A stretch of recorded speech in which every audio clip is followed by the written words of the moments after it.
Hello again, everybody, and welcome to another edition of Brown's Latest. I'm Dave Grendzynski. A lot of people call me Grizzer, and this is the Thanksgiving Day special edition of the Brown's Latest podcast. Thank you so much for joining us, and thank you to all of you who have liked our previous episodes, subscribed to the channel, and gotten your comments down there in the viewer comment section, because this is where we get you caught up on the latest news and tidbits that are tied to our favorite team in the NFL. That is, of course, the Cleveland Browns, and we even do it on Thanksgiving Day. Happy Thanksgiving to everybody. Hope you enjoy the games today and don't eat too much. But yeah, that's what we're going to be doing today. Watching a lot of football and eating too much. But why not? Hey, coming up on today's show, hey, there's a chance that Kevin Stefanski could resume play calling duties. You'll know why when you see the news coming out of Las Vegas concerning our new play caller, Tommy Rees. We already know that we have a great rookie class, but those who make up this group, we could have multiple award winners coming out of this. We've already talked about how badly the 49ers have struggled against the pass, but their run defense is a different story. They could be stuffing our run like a Thanksgiving turkey. And in the viewer comments, after turning Sin City into Win City, Shador gets shafted. What? Oh, we're going to have to find out about that. But first things first, the headlines. Judy talked yesterday. He explained the fumble. He said he was just trying to make a play and cut across the field. Simple as that. Wasn't feeling the guy behind him. So, well, on the brighter side, he said he's building chemistry with Shador. So that's good. I think he'll have a good game this week, along with the tight ends, but more on that later. Kevin Stefanski asked about, why did you give Shador a game ball? And he said, wow, so you didn't give Shador a game ball, you gave Miles a game ball. Why didn't you give Shador a game ball? He says, well, I mean, I gave a lot of guys flowers today. Like, I talked about Gage Larvidan today. That was it. that was his answer. I was like, that was weird. Like, you asked about Shador. But then they asked about the Wildcat. Like, why are you the one? Judkins never did it, and he's like, it depends on who they're playing. That's what he said when they bring it up. So take that for what it's worth. Can't tell you if we're going to see it this week. But if they take Shador off the field inside the 5 again, I think people will go nuts. Also, Shador talked and said he's learning and growing. His relationship with Kevin Stefanski is good, and starting in front of the home crowd will be fun. He's focused on getting the team some wins. Now, the guy calling the plays for him on Sunday will be Tommy Rees once again. But for how long? You're not going to like what Vegas is saying. Yeah, take a look at the odds for UCLA's next coach, Tommy Rees. Number 1, he's 2-1. Tony White, who's the defensive coordinator at Florida State, is second. He went to UCLA. Bob Chesney, James Madison's head coach, is third. Kalani Sitake, BYU. He's done a nice job at BYU. And then Jerry Neuheisel, that's Neuheisel's kid. He's the one who interim. Looks just like his dad, too. It's crazy. And then Jonathan Smith is in there. Why Rees? Why does UCLA want Rees? Well, for what it's worth, Rees is considered to be one of the fastest rising coaches in football. He's 33, born in Los Angeles. His father, Bill, a UCLA assistant for nearly 20 years in the late 70s to the early 90s.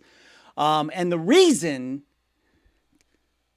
Kevin Stefanski could take over play calling before the season ends is because if we're not a playoff team, we already know UCLA is not a bowl team.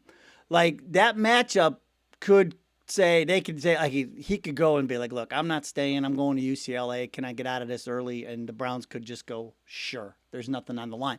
So I'm not saying it's going to happen, but it's a possibility. But I've been saying this for months. I think Tommy Rees is peacing out for UCLA after this season, and the Las Vegas odds makers now finally agree with me. Go back and watch the shows. I've been telling you, man, this is not a surprise to me. It's something that has really been on the radar for months. So ever since they got rid of their old coach. But anyway, so keep your eyes on that. Not good news. Now, what is good news is, the Browns could have two potential not potential. The Browns have 2 Rookie of the Year candidates. I mean, Carson Schwessinger is Defensive Rookie of the Year. I mean, that's over at this point. But what about Quinshon Judkins? We told you the other day he leads all running backs in rushing yards, rookie running backs in rushing yards. So I'm like, well, that should be enough to qualify, right? But here's what got it started. It was Jeff O'Donnell in the viewer comments who said, what about Judkins for Offensive Rookie of the Year and Barry for Executive of the Year? It's a possibility. So I went and did some digging. I go, okay. Because then it was like, then you go to the list of rookies and you forget. You're like, I forgot about Ibuka. You're like, I forgot about Tyler Warren. You start going through these names, but, you got Ibuka. He's got 48 catches, 749 yards, and 6 touchdowns. But Baker's hurt now, so his numbers could start falling off. Tet McMillan, who I had on my fantasy team, I traded him away. 56 catches, 783. So not a bad year for him. You got Tyler Warren, who I just mentioned. He's been a big part of their offense. 55 catches, 662.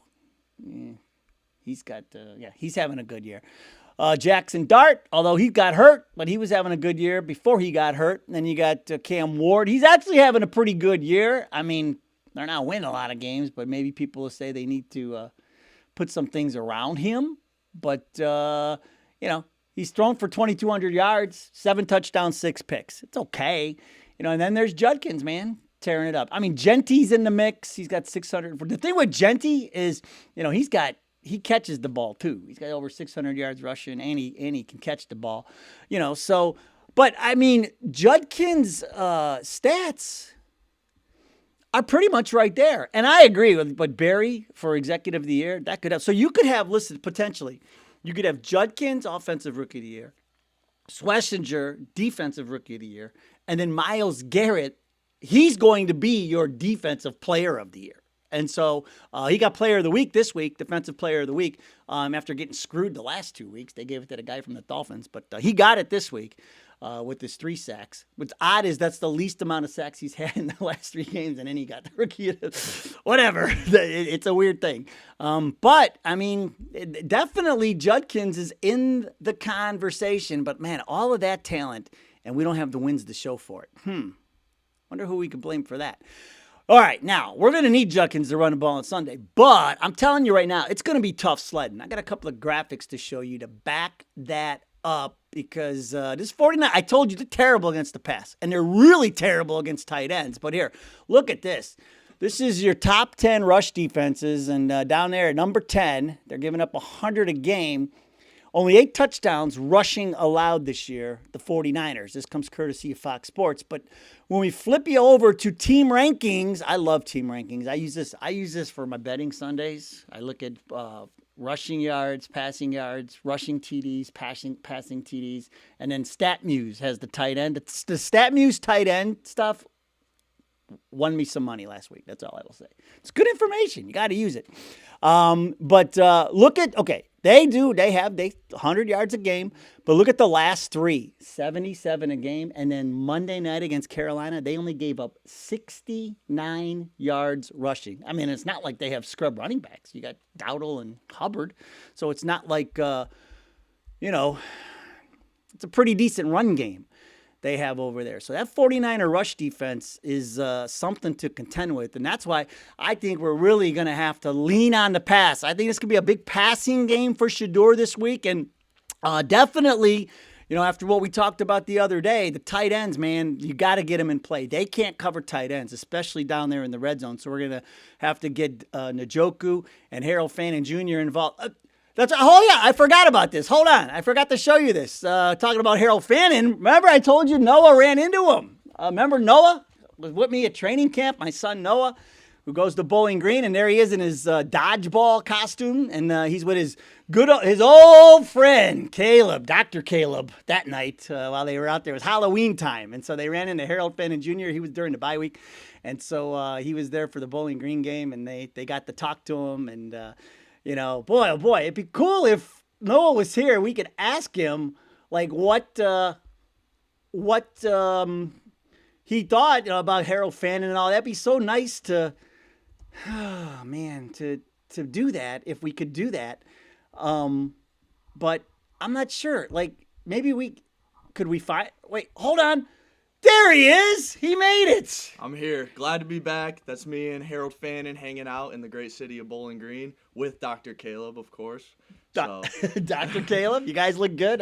What's the guy from Dodgeball? What's his name? I'm White Goodman. If you haven't seen the movie, I highly recommend it. Great movie. Harold Fannin actually said he loved my costume, so that's another thing to add on there. See, not only is he a good tight end, he's a good judge of Halloween costumes. All right, hey, you want to stay around for the viewer comments? Yeah, I'll stick around. I already wrote your name in there, so yeah, you're kind of locked in. This is, I mean, Thanksgiving's about family, right? So you got to bring in the family to help with the viewer comments on Thanksgiving Day, and we'll start with Mike La Salvia, 9548, who says, I don't mind wasting the third-round pick on Gabriel since they hit home runs on all the other players and Bond. Plus, don't forget Luke Floria. He'll be back next year, too. Yeah, Floria's the mentor kid. He's the local guy.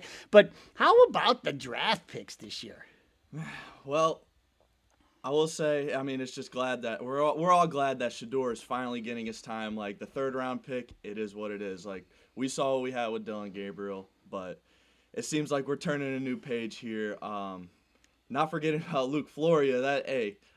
I'll be honest, I did forget about Luke Floria, but he will be back. He did look good in training camp, in the preseason, in that brief little stint that we got with him. But that's the thing. Like even like all these extra guys too, where you got the draft picks and you got these other guys too. Like Barry was out of his mind, man. He was on a heater. Yeah. For sure. All right. Jesus Hernandez-N2J says, please, Barry, can I have a pick? Okay. I know next year who I would take 100%.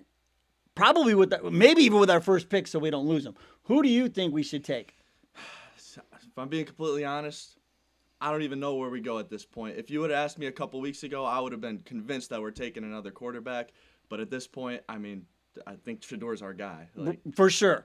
And I think we get him a weapon. We get him Carnell Tate from the Buckeyes. Ooh, not bad. I always like drafting Ohio State guys, keep them local. So, yeah, and then the next year, then we get Jeremiah Smith. if we could pull that off, we got some weapons on offense for sure. Yeah, and we get some linemen, and we got to rework the offense a little bit like we did the defense this year because the defense has been pretty good. So, all right, Ed McCracken. I don't know if he's related to Phil. He might be. It could be I think so. This could be it could be. I'm not sure what it could be. Yeah. But Ed McCracken, who we're not sure is related to Phil, says Kevin isn't going anywhere. Haslam loves him, and AB. Okay, I feel like this is rage bait, and this for sure is Phil McCracken's brother Ed. That might be. I think so. I think this is a little bit of rage bait. But here's what I think. I'm okay. I'll say it again. Ever since Shedeur was named the starting quarterback, Kevin's whole demeanor has changed. He's likable now, and he's joking again with the report. Even this week again, he's like, it's like this big weight was lifted off of him, and he's like a normal guy, and he's starting to be likable again in these press conferences. And so here's what I gotta say. I don't want him calling plays. I don't want him taking care of the offense anymore. Just be the head coach. We got to get a guy in here who can just take care of the offense. Yeah, absolutely. I mean, well, let me go back a little bit. This Kevin Stefanski being likable, I might have to disagree with that. Oh, okay. I don't like how he reacted to Shedeur's great win in his first start. I don't think he gave him any credit for that win. I mean, it is he gave Myles Garrett the game ball. I'm not going to hate on him for that. Myles Garrett, he's been ridiculous the past couple of weeks. So, but I don't know. I think he could have at least said a little bit more to Shedeur. Give him some credit here. The guy, this is the first rookie Browns quarterback to win in their first start since whatever. Eric Zier, 1995. Long before my time. Yeah. So, I don't know. I don't know if I'm ready to say Kevin Stefanski is being more likable, but. Well, and then he had a chance to double down on it yesterday. Gave him the chance, and he never even mentioned him. He just talked about Larvin and Miles again. I'm like, what is going on? And it is weird. He won't say his name sometimes too. It's like he avoids it. I don't know. It's weird. Can he not pronounce Shedeur? That might be the problem. Is that it? That could be it.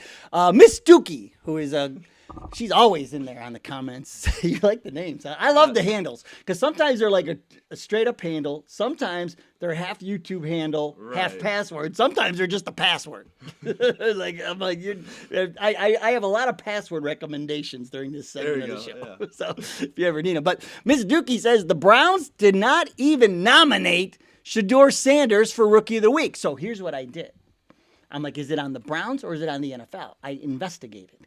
And what I found is that the teams don't nominate the players. The NFL selects a group of weekly nominees from across the league based on statistical performance. And then the fans vote for the winner. So the NFL puts together the list. The Browns don't go, hey, you need to make sure Shedeur is he's our nominee for the Rookie Week. It doesn't work that way. Right. Yeah. So, I mean, so did he get nominated for the Dylan Sampson got it for this week. That. Yeah. I don't hate that. So, but I mean, come on, a quarterback. You can't. Come on. Well, I mean, and this goes back. I mean, it seems like everywhere you look, everyone is hating on Shedeur's. Well, that's the thing. It's kind of the common theme that we've got going on this season. It seems like, the Browns front office, the NFL, nobody wanted to draft him in the first place. So maybe this goes back to that, and Shedeur's just getting that hate that he usually gets. So yeah, not surprised. It's just but I always think Dylan Sampson, Schlesinger led the team in tackles. I was thinking, there were a couple other guys too, but Shedeur is the guy. But it was kind of a breakout game for Dylan Sampson. I mean, that was the most I've seen out of him. Yeah. I thought he looked good, but I agree. I mean, it kind of is a quarterback type of award. So. Well, this from the National Club Pitcher of the Week a couple of years ago. Yeah, that's right. Club baseball at Bowling Green State University, National Pitcher of the Week. So there you go. You got that. They nominated him, I guess. Anyway. All right. Lefty Leon, 3447. This is cool. We're going back to the numbers thing. This numbers thing won't go away. Like the whole 42 thing that we talked about last week. So listen to this. The total score of the game was 34, which people were mad because of the punt from the 29-yard line. Total score was 34. Numerology. 3 times 4 is 12. Think about it. They needed that 12. Remember, it was the 12th week of the season. 66-yard touchdown. 6 plus 6 equals 12. 12, the 12 jersey. And he goes, and then Lefty's not done yet. He says, I can blow your mind.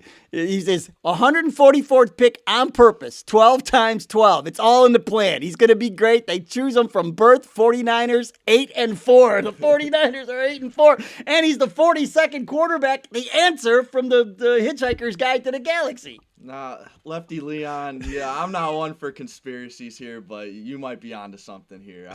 I don't know. You can't really explain that one. Your grandfather was really big into numbers like that kind of thing. And he would play his pick threes and pick fours and stuff, he had Dream Book, he had all kinds of stuff like that. So some of this stuff seems to add up. It's hard to deny. I mean, 34. It's right there. It is. It's right there. So. I thought that was incredible. So, all right. I Am Groot says he's thankful today for another start. Shedeur is getting the spotlight. Yeah, and he's handling it well. It should be fun. He said it'll be fun. It should be fun watching him in front of the home crowd on Sunday. Oh, yeah. Well, and then you heard what he said last week. This was just off 1 week of practice. He seems super confident out there. So I'm excited to see how he improves moving forward. So. Yeah, and the rest of the team looked like they played better too with him in there. Absolutely, all around the vibes in general. You saw Myles Garrett, just the look on his face. I haven't seen that look on Myles Garrett's face in a while. So yeah, no, it was great. All right, and we will end today this special Thanksgiving episode of Brown's Latest with YY1398-Z8M. Now, every time YY writes in, I turn into Rihanna because I want to go Y every time. So there was another Y. But the first time he wrote in, I go YY. Usually when we're talking about the Browns, we're like, why? Right. Why? But YY says, Grizzer, enjoy your holiday before you start putting together the list of Stefanski bloopers. It will steal all your joy. Have a great Thanksgiving. Thank you. And that's the whole point. Everybody, football is supposed to be fun, and this is the biggest fun football day. Now we got the 3 games. We go all day. Back in the day we only had two games to watch. I don't know how we survived. So, what are you gonna eat today? Well, what am I gonna eat? You got to get the turkey. Mom's making the what is it? The pumpkin bars. We're not going pumpkin pie this year. We're going the pumpkin bars. So we'll see how that goes. Hopefully Grandma makes the banana pudding. We always love the banana pudding, so we'll see. We'll see when we get to Grandma's house. She's always got all sorts of goodies for us, so I'm excited. All right, and you know what? I'm a stuffing guy. I love stuffing. I could eat. If that's the only thing we had at Thanksgiving, I'd be set. So that's where I'm at. Yeah, I'm definitely gonna get some stuffing on my plate. All right. So. All right. Hey, thanks, man. Yeah, absolutely. Glad you can make an appearance. Next time you see Harold, tell him everybody said hi. Oh, I will. So, and Bowling Green, big win the other night. That's right. Against UMass on the road, their last game of the year. So there you go. All right. Hey, thanks for joining us. Have a happy Thanksgiving. That'll do it for today's show. Do you want to say the line or should I say the line? Do you remember the line? You got it. You want to do the Go Browns part? I'll do the Go Browns. You do the Go Browns.